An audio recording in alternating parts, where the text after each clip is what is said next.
We thank you for this day, for this time that we can come together and worship you and lift you up and praise your name. Be with us now in spirit and in truth, that we may grow ever stronger by your will. I pray this in Jesus' name. Amen. Good morning. And good morning on Zoom, too. I began this study about a month ago on the enemy. Who is our enemy? Now, we know the primary enemy, but we have secondary enemies. I call them secondary enemies.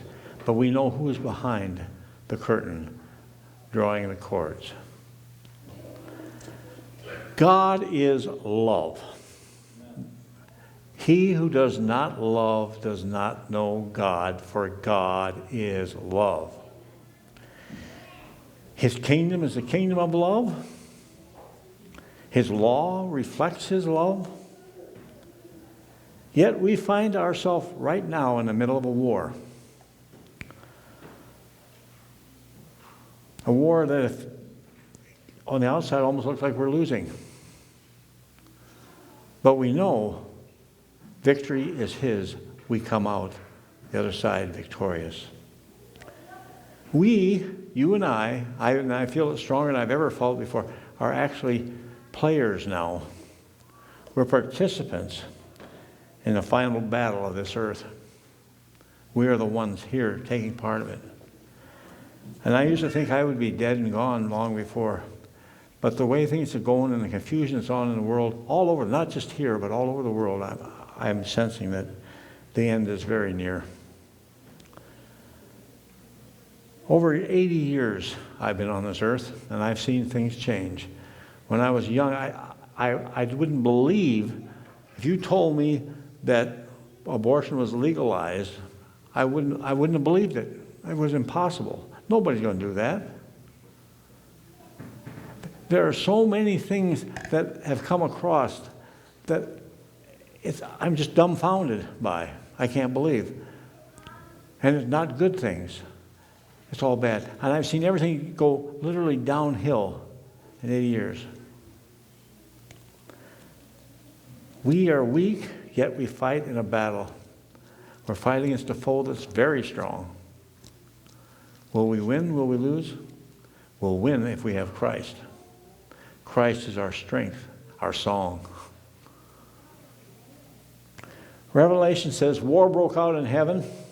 Michael and his angels fought, and the dragon and his angels fought, and there was no place for them found anymore. They were cast to the earth. And we are blessed by it? No.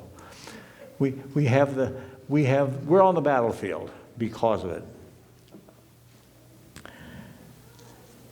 God has a lot to say in his Bible, and it's scattered throughout. There's a writer that I love what she wrote. In a book called Desire of Ages, she kind of puts together what happened in heaven. And I'd like to share, and you normally don't like reading things, but I want to read what she said in her. She does it much better than I can. I try to put it in words myself, and I feel so inadequate. And it's in Desire of Ages, and it's on page 22. So if you get home, open up your books if you have it, and read it.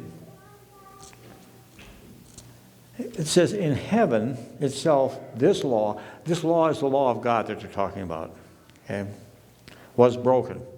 His law of love was broken. Sin originated in self-seeking. And I've always read that self-seeking Lucifer. No, it's self-seeking, period. Sin arose in self-seeking. Self-seeking is a sin. You're not seeking for others, you're seeking for self. Then she says, Lucifer, the covering cherub, the one right next to the throne of God, desired first to be in heaven. He desired to be in heaven. First, I'm going to be uno numero. I'm going to be first. He sought to gain control of the heavenly beings to draw them away from the Creator and to win their homage to himself. In other words, he wanted to be worshiped. He wanted worship. He was going to draw them away by hook or by crook, however he could, he was going to do it. Therefore, or you could say so, he misrepresented God, attributing to him the desire of self-exaltation. He said, well, don't you believe? God wants to exalt himself. It's not fair. You do great things, but God wants to exalt himself?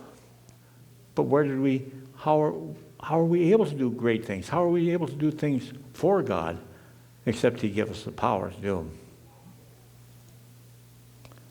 So by attributing to him the desire of self-exaltation. With his own evil characteristics, he sought to invest the loving Creator. Now, what does that mean?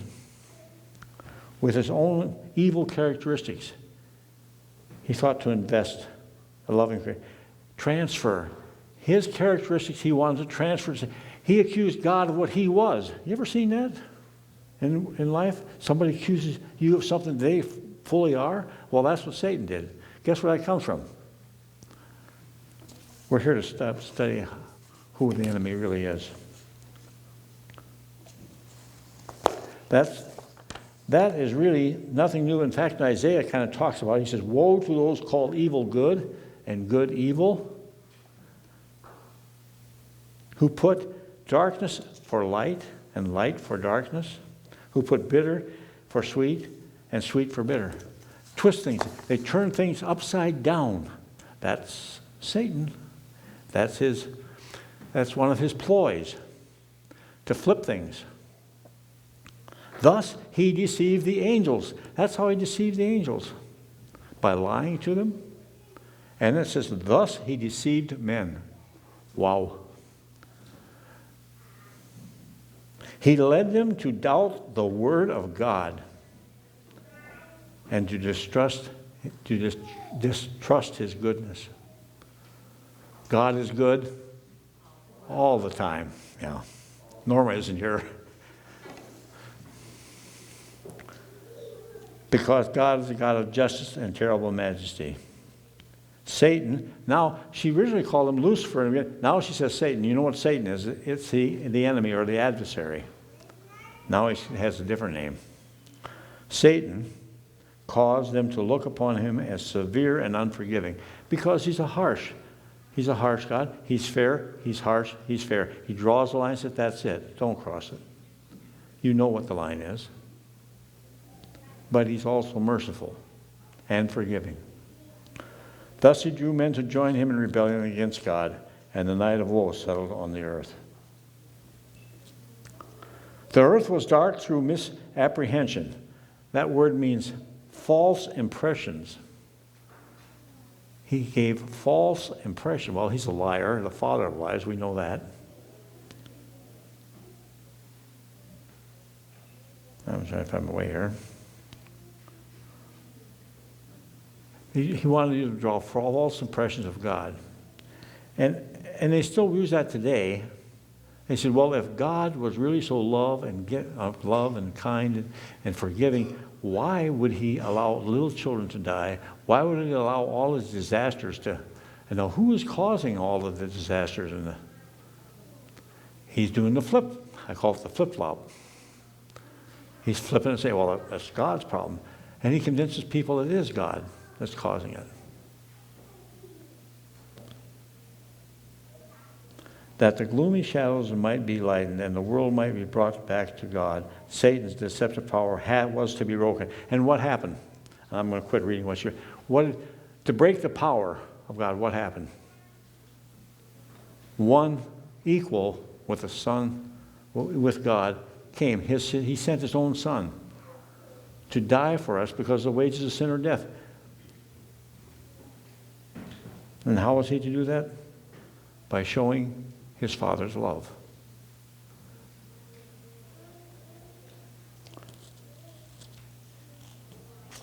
"500 years before Christ," I found this. Have you ever heard the expression, know your enemy? Anybody ever heard that? Know your enemy? Well, 500 years before Christ, a Chinese general, Sun Tzu wrote a book called The Art of War. It was translated in English, and it's still studied today in all the military academies throughout the States and throughout the world. The Art of War. But he said more. He said more than just know your enemies. And as I read, I said, this is really important. Because he said not only know your enemy, the next thing he says was know yourself. And then he says, in 100 battles, you will never be defeated. So know your enemy. Who is our enemy? Satan, right? You know that. And I wrote down Satan's characteristics, what he's accused of, what he is. So here are some of the ones. So if you see these things prevalent in the world, you say, oh, Satan has something to do with that. Oh, Satan has something to do with that. I mean, you'll know those things. Pay attention. Pride. Pride made him fall. He is called the father of lies. He will lie. He will do anything he can to get where he wants to go. He's a deceiver. Kind of goes with lying. He's a perverter of the truth. He takes the truth and perverts. He did that to Christ in the wilderness. He took the truth and perverted it, trying to make Christ fall. He loves confusion. He absolutely loves confusion. The more confusion, the better. The more confusion, the better. And I thought, well, confusion, you've heard the word Babylon? Babylon means confusion. So when it says Babylon has fallen, what has fallen? No more confusion. It's all cleared up. The truth reigns. There is no more confusion. Babylon also stands for the mother of all false religions. So, he's a murderer, a destroyer, a thief, a robber. He has political power. It was politics. It was that power he won. He was convincing everybody. It was a political thing. He tried to convince the angels that he knew better, that he was in charge. He tried to overthrow God. He's also called the Prince of the Air. And there's only one time I've seen this in the Bible called Prince of the Air. And I go, Prince of the Air, what do they mean? And I went to various commentaries and read. They said, well, because he's in charge of the earth and there's air envelope. But I believe it's more than that. And I believe he is Prince of the Air. You ever heard of airwaves? How does our voice go out? Over the air. If he lies, how does his lies perpetuate and keep growing? Over the air. Oh, we speak too, but his voice expounds much more in this earth than any place else. His territory, although temporary, is the earth. So that's Christ. He is confusion. He's the father of lies. But my God is not the author of confusion, but of peace. When you read this word, the true word, you gain peace. He's not the author. Now, so we studied who Satan is. Okay? There were two things in this. Know your enemy, and this part was know yourself. And I put myself in there. Said, okay, Stan, what are you? I'm weak. That was the first thing I came up. I'm weak. There's no way I can battle this enemy. He's way too powerful for me. But I have a Savior. I have a Redeemer. I have a friend. He is more powerful. And if I have him, Jesus, within my heart, I am able to overcome. I can be an overcomer. But that is the only way. So I can only overcome if I have Christ and God in my heart. The only way I can overcome Satan. He's too smart for me. He's too powerful. Let's face it, he's powerful. 1 John 4:4 said, you are of God, little children. That's what I am, a little child. And have overcome them. And the overcome them that John is talking about is false prophets and the Antichrist. False Christ, false prophets. Ones that don't tell the truth, that lie to gain what they want to gain. Or say things people want to hear. Of course, they're still gaining what they want to gain. Because he who is in you is greater than he who is in the world. And one of my favorite verses, and they overcame, Revelation 12, and they overcame him by the blood of the Lamb and by their testimony, and they loved not their lives until the death. By his word. Remember, brothers, we do not in this world wrestle against flesh and blood, as Ephesians said, but against principalities, against powers, against the rulers of the darkness of this age, against spiritual hosts of wickedness in heavenly places. Excuse me.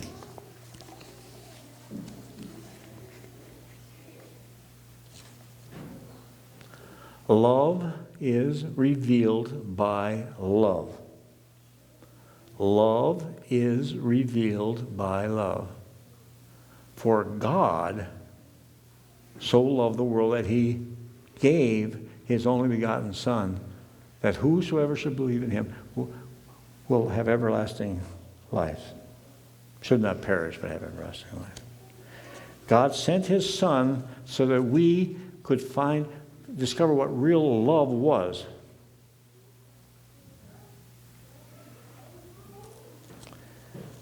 After Jesus was in the wilderness and tempted of the devil and overcame him, he came out, took his disciples, and he went up on a hillside in Galilee and started instructing them on what his kingdom was like and what we should do to be members of his kingdom. What should be our attitude? And we called what he did, it's actually recorded in Matthew 5 and in Luke 6. Matthew 5 and Luke 6 recorded. And it starts, what should be our attitudes? We call them the Beatitudes. They're called Beatitudes. This is what our character should be. This is what our attitude should be like. As Christian, this is what should be our, okay? And he says, blessed are the poor in spirit, for theirs is the kingdom of heaven. You know them. You've studied them since childhood, most of you. Blessed are the merciful, for they shall obtain mercy. Blessed are the peacemakers, because they will be called the sons of God. And I kind of summarized it. I was going through all the Beatitudes. I summarized them in one little concise. He was telling us what we're to be like as Christians, as Christ-like individuals, for preparing for his kingdom.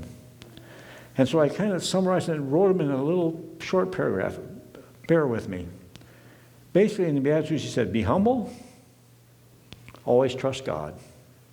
Be thankful and satisfied with the blessings he has given you.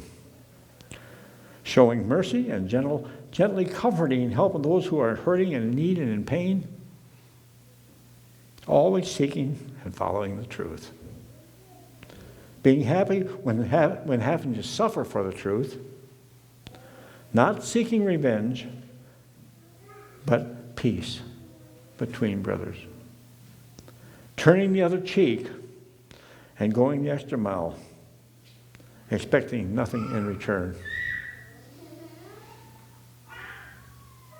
That is love.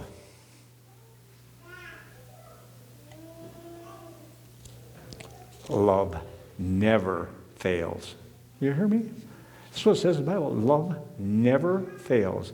Love is the instrument we use to fight the enemy. In verse 44, I don't know, of Matthew, they put it up there. The next thing he talks about was probably really shook the disciples to their core.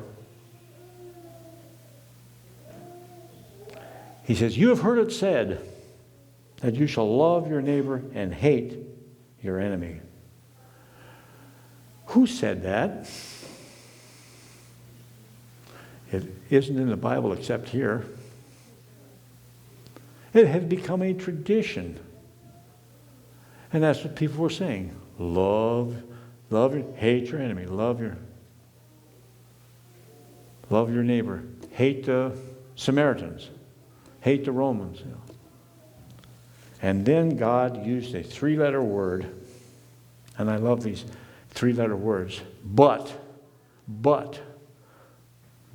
It flips, every time you use the word but, it flips everything around. Totally different than it was. But I say that you shall love your enemies. Wow. Get that? Love your enemies. And the love is not an eros type love, which is a passionate love, or a filial type love, but it is the agape type love.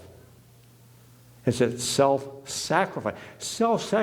Sacrifice yourself for your enemy. Deny yourself. Take up your cross and follow me. But then he goes on. He says, not only do you love them, but he says, bless them. Bless them. You think about your enemy? We have enemies? I got to stop for, how many of you here don't have any enemies? Well, nobody's raised their hands. A little humor. I had heard this saying a pastor asked his group how many didn't have any enemies, and this one lady, elderly lady, raised her hands. He said, "You're the only one. How come everybody?" She said, "How come you don't have any enemies?" She said, "They're all dead." So, but we all have enemies. We all have those that antagonize us to do things. Bless them, though. It says, bless. Do good. Do good. How many of you want to do good for your enemies? It says, do good for those who hate you. And pray. The most powerful, pray for those who spitefully use you and persecute you. Persecute you. Wow. Why should you do that? The next verse, that you may be, what? Sons of your Father in heaven. If you don't love your enemy, the implication here says, too bad. No place in heaven for you. Keep your eyes upon Jesus. I wrote that in the side note. He makes the sun to rise on good and evil. He sends rain on the just and the unjust. For if you love those who love you, what reward have you? Oh, do not even the tax collectors do the same? And if you greet your brother only, what do you do more than others? You do the same thing. Everybody else, everybody in the world says, "Oh, I love some." Everybody loves you if you love them. And then he says, this is in Matthew, therefore you shall be perfect, just as your Father in heaven is perfect. You shall be perfect. Wow, that's a tall order. That's what Matthew said. But you know what? Do you know what Luke said? The paralyzed are speaking of the same event. You know how Luke handled it? He says, therefore be merciful, just as your Father also is merciful. Being perfect and merciful are one and the same. And I go, how can it be? Being perfect? He is perfect in love. And mercy is, to me, love in action. He wants us to be merciful to everyone. Be merciful to our enemies, to our friends. Because sometimes our friends become our enemies. Now, if I was to ask the world out here, who is your enemy? Well, many would say, well, today, it changes. What would you say? Taliban, ISIS, maybe some Iran, maybe North Korea, maybe China, maybe Russia. I mean, wide variety of answers. And I thought back over my life, I said, how many battles have we've fought in the United States? How many enemies have we had? And I go back to when I was little, We were fighting Japan and Germany. They were our bitter enemies. And I thought, well, where are they today? Are they our enemies? No. They're our allies. They're our friends. So how do you make enemies into friends? How is that possible? Only through love. Because love always conquers.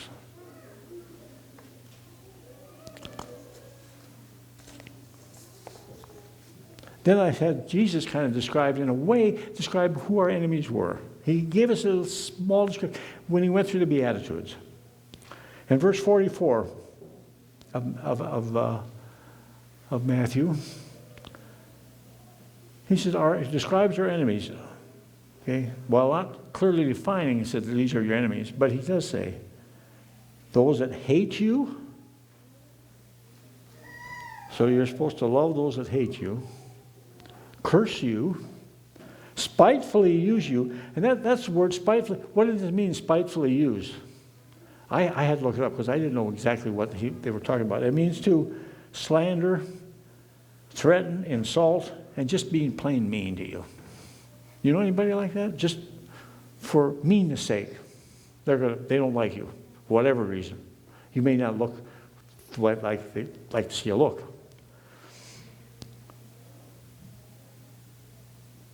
Well, when I said steal, they will strike you, they will steal from you, they will persecute you. They will persecute you. Well, what else can we expect? If we are Christians, for it says, all who desire to live godly in Christ Jesus will suffer persecution. It doesn't say might. And so I thought, Stan, when was the last time you really suffered persecution? Are you really walking the walk you should be? We all need to ask. We all need to look at ourselves from time to time and re-examine where we're at in our walk with Christ.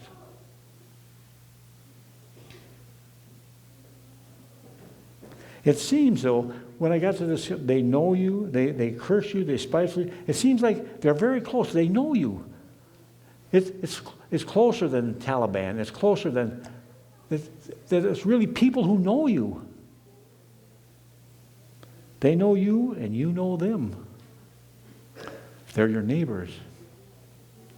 But then Jesus gives who our enemies are. He gives us who our enemies are. Matthew 10:34.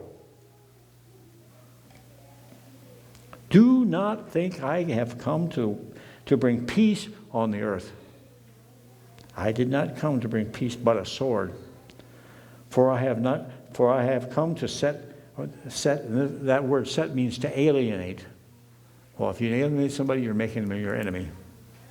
Alienate a man against his father, a daughter against her mother, a daughter-in-law against her mother-in-law. Now this is it. A man's enemies, our enemies, are what? Will be those of his own household. Those of his own household. And I thought, well, when I became a Christian, I had people say, well, isn't what your parents said good enough? What's the matter with you? I mean, I was attacked by the ones I loved. Ever been attacked by the ones you love? It happens. But then I looked up this word household. I always loved my Strong's Concordance, and I looked up household. You know what interesting? It was only used 2 times in the Bible. Both of them in Matthew. Only 2 times it was used. And the other one gets me really the definition of what it is. And it happens in Matthew 25 rather. And Jesus was called Beelzebub. He was called the devil. They hated him. These are his Jewish friends or neighbors. They hated him. He says, it is enough for a disciple that he be like his teacher and a servant like his master. If they have called you the master of the house, Beelzebub, how much more will they call you of his household? Are you part of the household of God? Where are our enemies?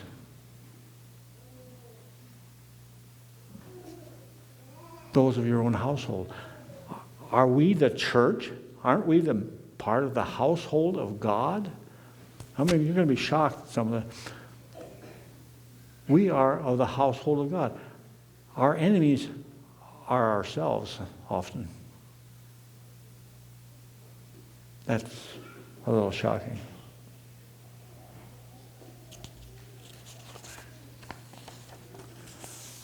And I had to examine myself. I said, it's important that you examine yourself from time to time. 40 years ago, I became a Christian.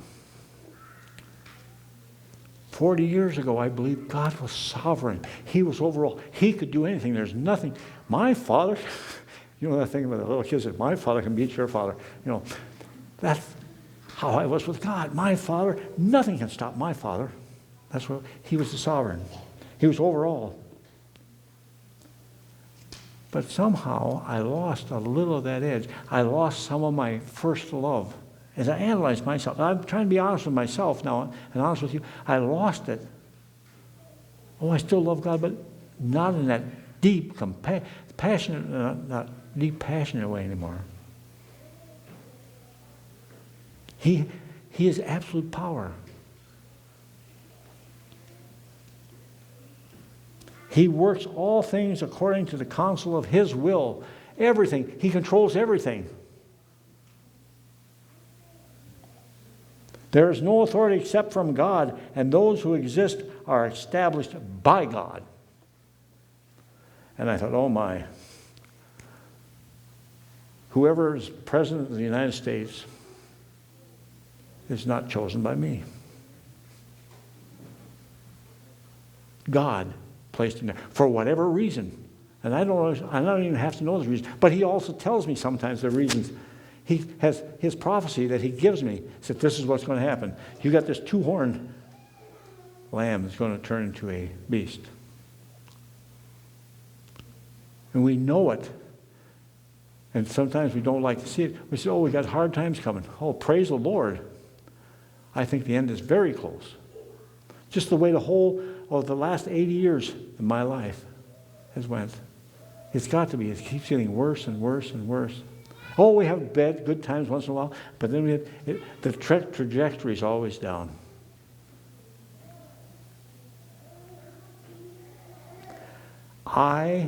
Now be careful, I got away from serving God to helping God. Now, is there a difference? Does God need help? No. This is what I'm going to do for you, God. That's where I got to. Okay? Feeling I'm serving, I'm doing what the Lord wants me to do.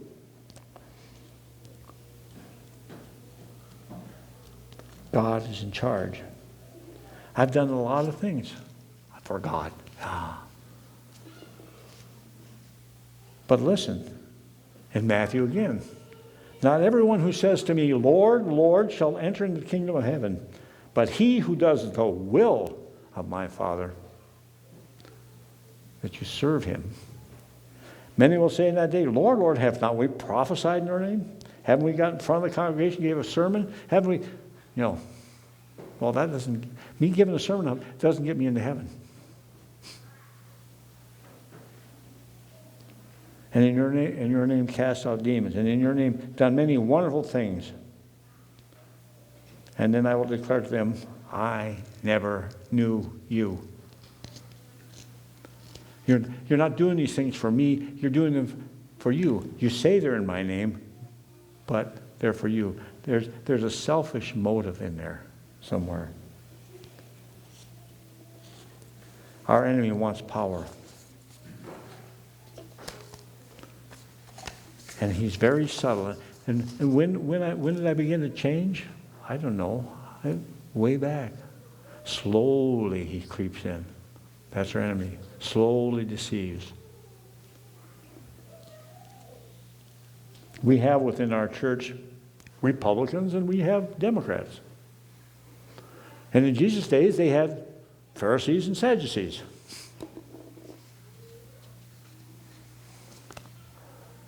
He didn't say, oh, I'm a Pharisee, or he didn't say, I'm a Sadducee. Didn't matter.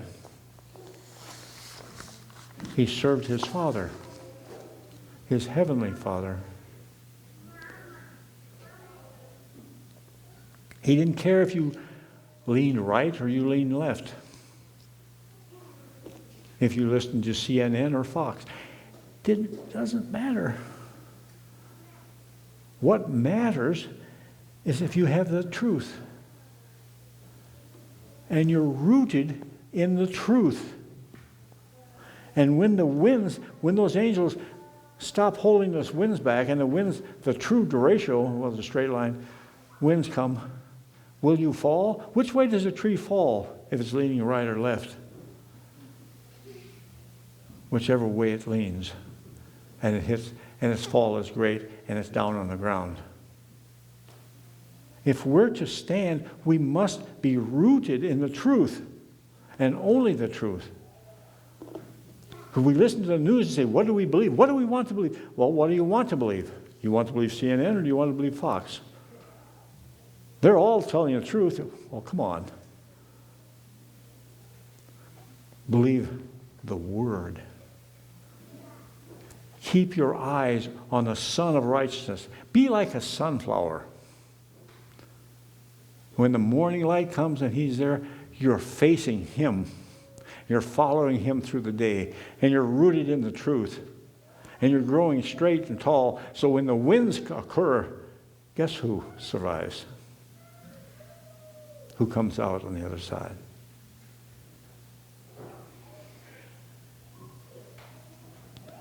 The power of the prince of the air. Can you believe what the news? Can you believe the news? There was false prophets in the days of old. What did the prophets do? They announced certain things that were coming. They said, this is coming. They were also false Christ. Matthew 24:24 says, God gave us warning, for false Christs and false prophets will rise and show great signs and wonders to deceive, if possible, even the very elect. I tried to analyze that. I spent hours analyzing it. False Christ. Christ was the Messiah. He was the Savior. He was the deliverer. False ones that promise you they're going to deliver you, they're going to help you in your present situation, you're going to be much better, I'm going to help you. Oh. Well, to me, as I looked at it, I said, well, we call them politicians. I'm going to help you. I'm going to do this. And often they get there and they do nothing. But Christ came and He showed us His great love. He died for us that we might live with Him forever. And false Christ and false prophets. False prophets are the ones against the truth. A false prophet is against the truth. God sent true prophets that told us what would happen. And then it's always what He's prophesied. It's always come to me. Who do you want to believe? We as a church are to be one body, one individual, one baptism, one faith. Christ goes for unity. God goes for unity.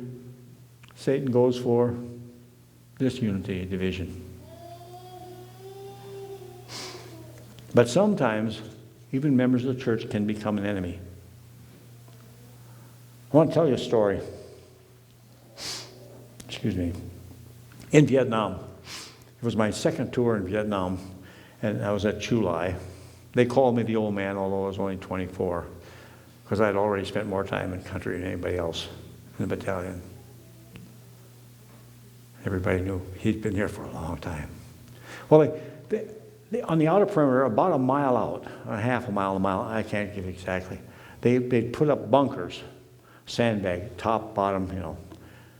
And about evening, they would send out people from various companies that were within the Chulai enclave. And two people would go out, one private and one corporal usually, and you would man that bunker all night, the two of you. They give you a 50 caliber machine gun, and if you don't know what a 50 caliber is, it's got a lot of power. The shells are 5.5 inches long, and it'll reach out a long ways. And you get hit with one of them babies, you're done for. I don't care if you've got a jacket on or not. And you had a radio, and the radio went back to command headquarters. You had direct command, and you could call in illumination if you wanted. Because we were the front line, anybody try to get into the enclave, they would have to get by us first. The bad thing was, they knew where all these bunkers were. They were about a half a mile apart. Boom, boom, boom, scattered shot. Well, the enemy knew where they were. They were our bunkers. Guess where they'd go? They'd sneak around somewhere else. They'd avoid the bunkers. That wasn't a problem. I like the way we had Korean Marines right behind the bunker, and I watched them because while we had an outer perimeter, they also had their own perimeter. Every unit had their own perimeter. And these Korean Marines did something that we didn't do, and I loved what they did. They would drive out with a 3/4 ton pickup, and you'd watch the guy hit one guy, and the truck would keep moving. He'd just roll out, walk up to the closest bush he could find, and there he sat all night.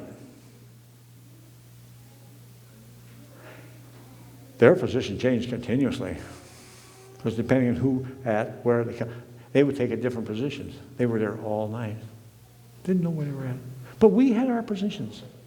Now, in this one, I was only twice I served, once as a private and once as a corporal. And the position I was at the night, I'm thinking,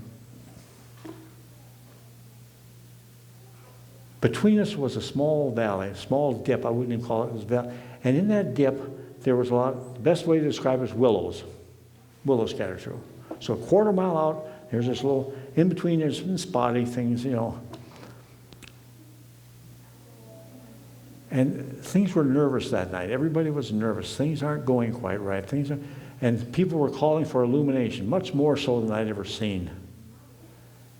I never liked much of illumination, because when you illuminate something, all of a sudden your eyes become adjusted to that light, and all of a sudden it's dark. Now you don't see as well. I prefer it to be dark. And when I really thought there was something I could call in illumination. But anyhow, so I'm sitting in the bunker, and all of a sudden I see these red things come toward me. I swear I was faster than the red thing. I wasn't, but flying all over the place around. They were tracer rounds being fired. And I thought, wow, we've got a real thing coming. And then all of a sudden I realized, no, the enemy does not fire tracer rounds at night. They don't want to give away their position. If they're closing in, they're not going to be firing tracer rounds. Guess who it was? The guy in the other bunker. He thought he seen something, and he was going to react, and he pulled the trigger, and I almost became friendly. I was a frenemy. I almost became dead. And I'm sitting in the bottom. I wasn't a Christian at the time, so my language was not probably too very good. I didn't say, "Oh, please get this guy off me." No, that wasn't what the bottom of that bunker. I was screaming into that phone. Get that idiot off of me. I could have died by friendly fire. I could have died. Do we do that in church? Do we do that in the church? Do we kill people by friendly fire? I got another story. Yes, we do. Where's our enemy? We can be the enemy. I was teaching a Sabbath school class. And one of the members of my class brought this lady who had been studying the Bible on her own, and she faithfully come to class all the time. Every Sabbath she was with her, and they came. And she learned, and she asked questions, she participated, and I could see this woman is on the path. She's searching, she's thirsting for Jesus. And it kept going and growing. The problem wasn't a problem. I didn't see it as a problem. She was new. She was an elderly lady. She wore a lot of jewelry.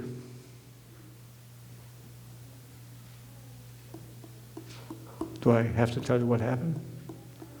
Some dear saint out in the parking lot called her and said, "You can't be a Christian if you wear that jewelry." And this harangued her like, never came back again. Are we the enemy? Are we the enemy? The Bible says we should be swift to hear,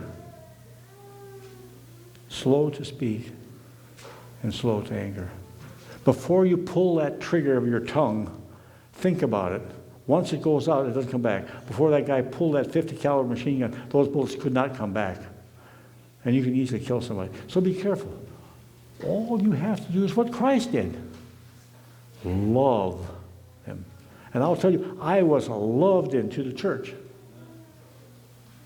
It wasn't all the doctrinal stuff. I was literally loved into church. I tell people that I was loved.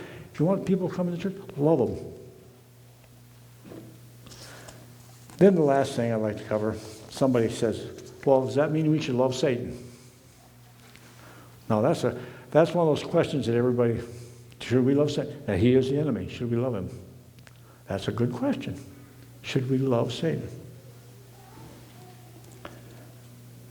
Satan's, and I've got some answers, Satan's fate has been determined. It's already determined. The ones we love are those that are living, the males and females that are around that we can do something about. We can love them till they find out who our real Father in heaven is, that he is love. And by our example, love shows love.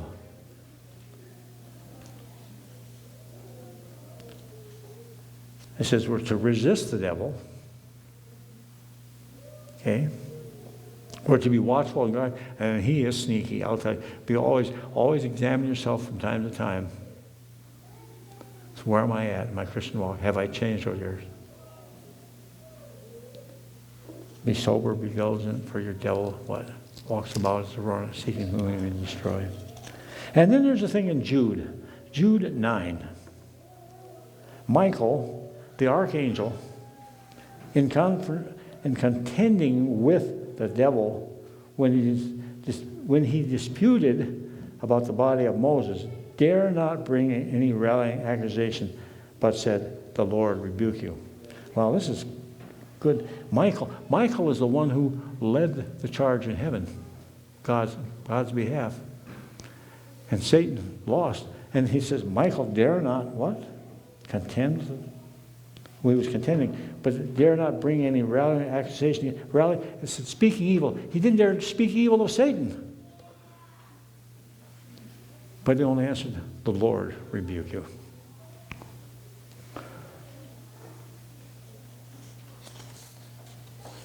So, who is our enemy? Often we are. If we're not firmly rooted in the truth, if our eyes are not upon Jesus, the Son of righteousness, and if we don't follow him each and every day, if we don't get distracted by what's going on in the world around us, we will be there in the end. Heavenly Father, I know that the sign of a good leader is one that does what needs to be done. And you, Jesus, did everything you could, poured out all of your love for us, giving your very life. You loved your enemies while we were yet sinners, and we are thankful that you've done it. May we, in turn, love our enemies and bring them into your bosom. Is my prayer in Jesus' name. Amen.